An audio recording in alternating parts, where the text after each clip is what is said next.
Imagine a world teetering on the edge of the familiar, a place where the fabric of the everyday begins to unravel, revealing glimpses of the extraordinary lurking beneath.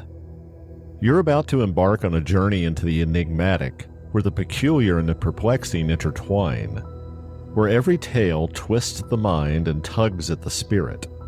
It's a descent into the strange, the mysterious, and the unexplained. This is When Reality Frays.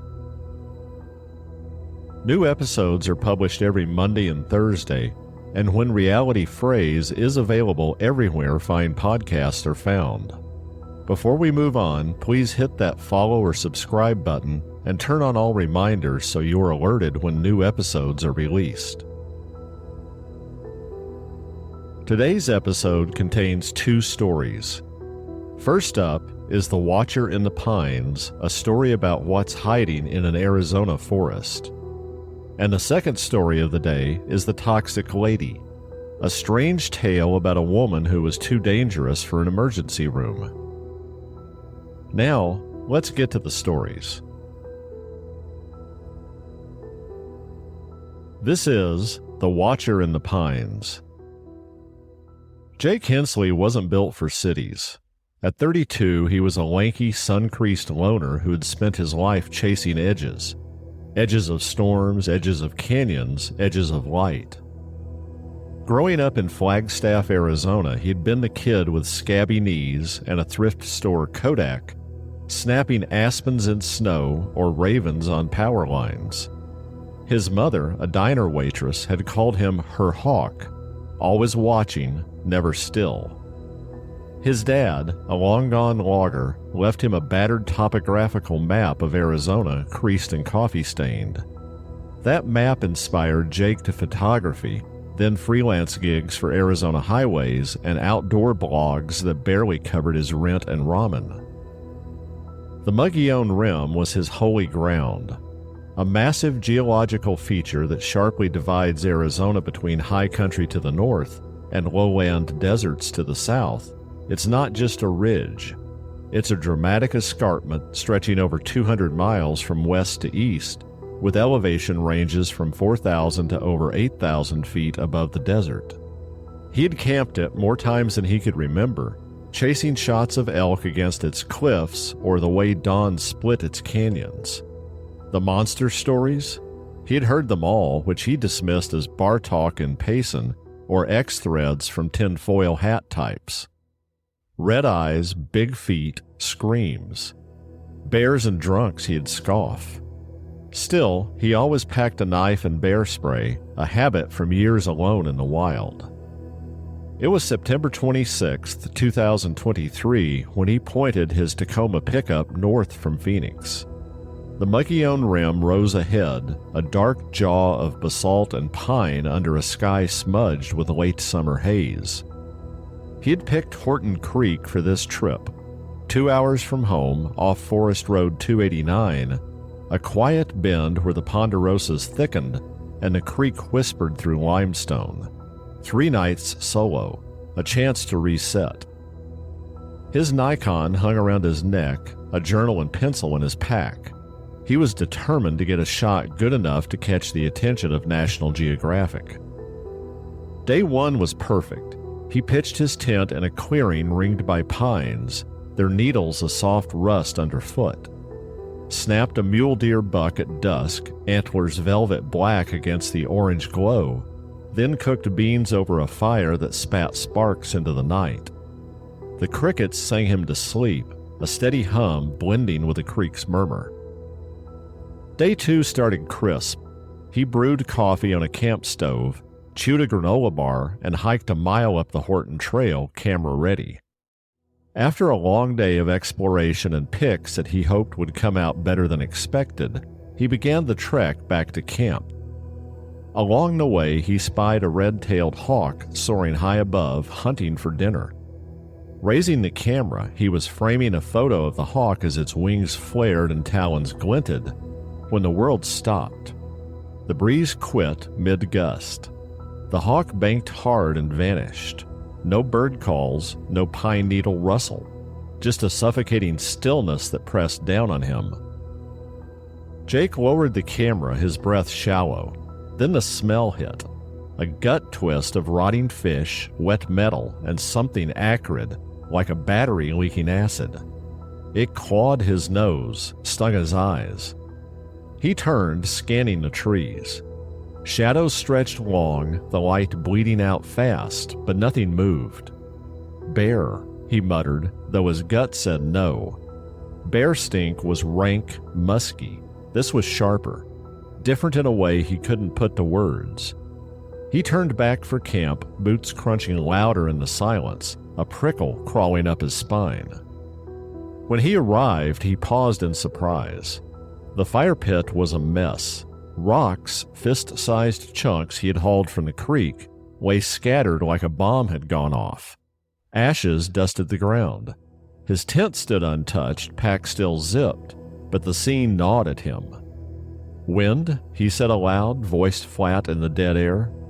Shrugging it off, he rebuilt the fire, lowered himself onto a camp stool, and focused his lens on the tree line. The smell faded, then surged, teasing. Dusk fell heavy, the pines black against a bruised sky. He ate cold jerky, skipping the stove, and crawled into his tent, unease coiling in his gut. Sleep wouldn't come, and the crickets stayed silent. At 2:14 a.m., a twig snapped, sharp and close, maybe 20 yards north. Then another, slower, deliberate. Jake grabbed his flashlight, unzipped the flap with a shaky rasp, and swept the beam. 2 red pinpricks flared back, high, too high, 8 or 9 feet off the ground, bright as brake lights, then gone. His chest locked. "Who's there?" he yelled, voice splintering into the dark. Silence swallowed his call. The flashlight beam trembled, catching pine trunks and underbrush, but no shape and no sound. He clutched his knife, blade out, and waited, ears straining. Exhaustion finally dragged him down. He zipped up, curled tight, and dozed, dreaming of red eyes boring through the nylon. Dawn broke gray, mist curling off the creek. Jake stumbled out, bleary, and froze. Footprints circled his tent. Big, bare, human-like, but warped. He knelt by one, 19 inches heel to toe, wider than his size 11 boot by half, toes splayed like a starfish. Deep, an inch into the dirt, heavier than he could press. No claws, just that eerie, oversized shape. His breath fogged as he grabbed the Nikon, snapped 20 shots, zooming on the edges, the texture, the way they looped his camp. Then he saw the nest. 50 feet off, under a pine's overhang, a crude bowl of twigs, pine cones, and deer hair matted with mud. Something white gleamed, a rib bone, maybe an elk. The smell hung thick, sour, and metallic, choking him. He snapped blurry pics, gagging, and backed away, eyes darting. Coffee didn't happen. He packed in a frenzy, tent down, bag stuffed, stove clattering, slung it over his shoulder and hit the trail. The 2-mile hike to his truck felt endless, pines crowding tighter, their shadows clawing his path. Halfway down, a rock clattered behind, a small fist-sized stone bouncing off a trunk. He spun, breath hitching, but there was nothing there. Another rock, bigger, sailed from a thicket and thudded at his feet, rolling to a stop. "Leave me alone," he shouted, voice bouncing off the canyon. A third rock, baseball-sized, whistled past his ear, cracking a branch. Then a scream erupted, a high, warbling wail, starting human, dropping to a guttural snarl that shook the air. It echoed through the forest, silencing the world. Jake ran, boots slamming, pack jouncing, lungs burning, till he hit the trailhead. He fumbled his keys, dove into his truck and floored it, dust choking the rear view. Home felt too small that night. Jake dumped the photos onto his laptop, hands still shaky. The prints were stark, too perfect, some would say. He posted them to X with no caption, just shots, the date, and Horton Creek. The thread blew up. Plaster hoax, one guy sniped. Bear tracks idiot, another. A crypto nut DM'd him. Muggy-owned monster, you're marked now. But the locals had a different take. A Payson hunter posted that he saw it in '89 near Bear Flat. 8 feet, red eyes, threw a log at my truck. You got off easy. A retired forest ranger found nests like that in '96 near Blue Ridge. Bones and feathers. Said he never told the brass because it was too weird. An old Payson Roundup scan landed in his inbox, 1973, a hiker claiming a hairy giant impaled a deer skull 10 feet up a pine. Same smell, same scream. Sleep became his enemy. He kept the knife on his nightstand, bear spray by the door, windows locked. A week later, he drove to Payson's Rim Country Tavern where he showed the pics to an old-timer with a Coors and a cough. Monster's real, the guy rasped, eyes cloudy. Watched my camp in '82. Stink like death. Never hurt you, just wants you gone. Best leave it be. Jake nodded, bought him a beer and left, the man's words looping in his head.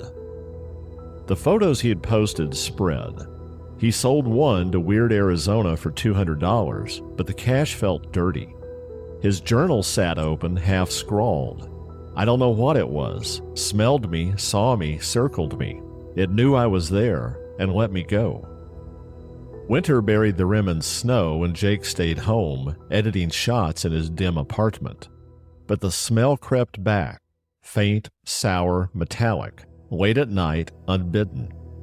He'd check the locks, scan the dark, and see nothing. Friends noticed he'd gone quiet, jumpy, his hawk eyes darting too fast. Spring came and he got a call. A ranger buddy, Tom, working Tonto National Forest. Found something near Horton, Tom said, voice low. Nest bigger than yours, fresh tracks at least 22 inches. Thought you'd want to know. Jake's stomach sank. Burned it, Tom added. Didn't do a report, and keep it quiet. I don't need the headache. Jake agreed, but the itch grew. He dug online, old forums, grainy scans. A 1910 rancher shot at a hairy thief. A 1957 trucker swerved from glowing eyes. By summer he was back, only at a different spot. Fossil Creek, 10 miles west. One night, no monster, just shots of waterfalls. Proof he could face the rim again. But driving home, a rock pinged off his windshield, small, precise, from a roadside thicket. He didn't stop.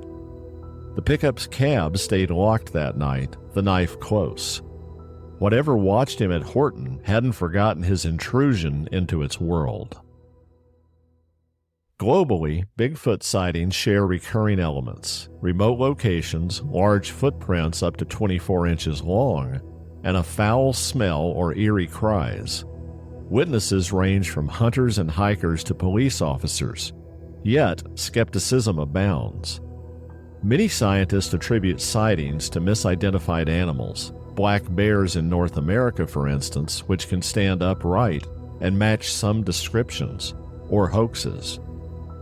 A 2024 study by the Folk Zoology Society found a tenuous correlation between U.S. Bigfoot sightings and black bear populations, suggesting misidentification as a key factor. Despite this, over 23,000 sightings have been logged in the U.S. alone since the late 1800s, with thousands more worldwide. Whether a real creature, a cultural phenom, or a product of imagination, Bigfoot's global presence in human storytelling remains undeniable. Probably the most telling fact that supports something being out there is that global reports of a Bigfoot-like creature began long before the advent of global communication, seemingly eliminating the possibility of someone in a distant country responding to a reported sighting with a fake one of their own. The legend has persisted throughout much of the world. In North America, the Sasquatch. In Asia, the Yeti. In Europe, the Wild Man. Australia has the Yowie. and Africa has the Kikomba. Do you spot the notable absence in this list? South America. While they certainly have their share of strange sightings, there's nothing that fits the Bigfoot model. So what are people seeing, and how has it stayed in the shadows for so long? Have you ever had an encounter you can't explain? If so, let me know in the comments below. If you're enjoying the stories, please consider donating to support the research and production that go into bringing them to you by buying me a coffee. The link to send support is in the episode's show notes. I would greatly appreciate it. Now, on to today's second story, which is The Toxic Lady. Meet Gloria Ramirez, age 31, a woman whose life is ticking down to its final hours in Riverside, California. On an unremarkable evening in February 1994, she enters an emergency room seeking salvation from a body betrayed by illness.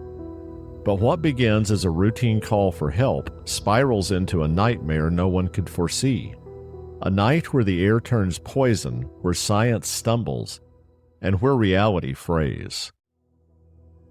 This is the story of the Toxic Lady. The night was crisp in Riverside, California, a small city nestled inland from Los Angeles where the hum of suburban life rarely broke into chaos. It was Saturday, February 19, 1994, and Gloria Ramirez, mother of two, was fighting a battle she couldn't win. Cervical cancer had ravaged her body for months, its late-stage grip tightening with every passing day. She had been a cashier once, a woman with dark hair and a quiet resilience, raising her kids in a modest home with her boyfriend, Johnny Estrada. But now, she was a shadow of herself, pale, frail, her strength sapped by pain and sickness. That evening, around 8 p.m., Gloria's condition cratered. Nausea twisted her stomach, vomiting drained what little energy she had left, and her chest heaved with shallow, uneven breaths. Johnny watched her deteriorate, his hands shaking as he dialed 911 from their cluttered living room. "She's not breathing right. Her heart's going crazy," he told the operator, his voice cracking. "Please hurry." The dispatcher promised help was on the way, and within minutes the wail of sirens pierced the quiet street. Paramedics burst through the door, finding Gloria slumped on the couch, her skin clammy and slick with an odd, oily sheen. They worked fast, strapping an oxygen mask to her face and sliding an IV into her arm. Her pulse raced, tachycardia they noted, and her breathing followed a haunting pattern. Shane Stokes' respiration, a gasping cycle that signaled her body was shutting down. She mumbled responses, her eyes glassy as they loaded her onto a stretcher and sped toward Riverside General Hospital, a squat beige building just a few miles away. Johnny trailed in his car, gripping the wheel, praying she'd hold on. Inside the ER, the trauma team snapped into gear. It was a busy night with car accidents, fevers, and the usual parade of Saturday emergencies, but Gloria's case demanded focus. She rolled into Trauma Room 1 at 8:15 p.m., her stretcher clattering on the tiled floor. Nurses Susan Kane and Deborah McNally flanked her, hooking up monitors that beeped in frantic rhythm with her heart. Dr. Julie Gorkinski, a second-year resident with sharp eyes and a steady hand, took charge, while respiratory therapist Maureen Welch adjusted the oxygen flow. Dr. Umberto Ochoa, the grizzled ER chief, hovered nearby, barking orders over the din. Gloria's cancer explained her decline, but her symptoms felt off, too acute, too strange. The team pumped sedatives into her IV, diazepam, midazolam, lorazepam, hoping to calm her thrashing and slow her heart. Maureen leaned in, wiping sweat from Gloria's brow, and frowned at the oily sheen, now more pronounced under the fluorescent lights. "She looks slippery," Maureen muttered to Susan, who nodded but kept working. They tried several more drugs, desperate to stabilize her arrhythmia. The monitors blared on, unyielding. Then came the turning point. Susan, a veteran nurse with a no-nonsense air, drew blood from Gloria's arm for tests. As she pulled back the plunger, a pungent, ammonia-like stench stung her nostrils. She recoiled, holding the syringe up to the light. "What the hell is that?" she said, her voice tight. Julie stepped closer, peering at the manila-colored flakes dancing in Gloria's blood like sediment in a storm. Before she could speak, Susan's face went slack. She staggered, her knees buckling, and crashed to the floor in a heap.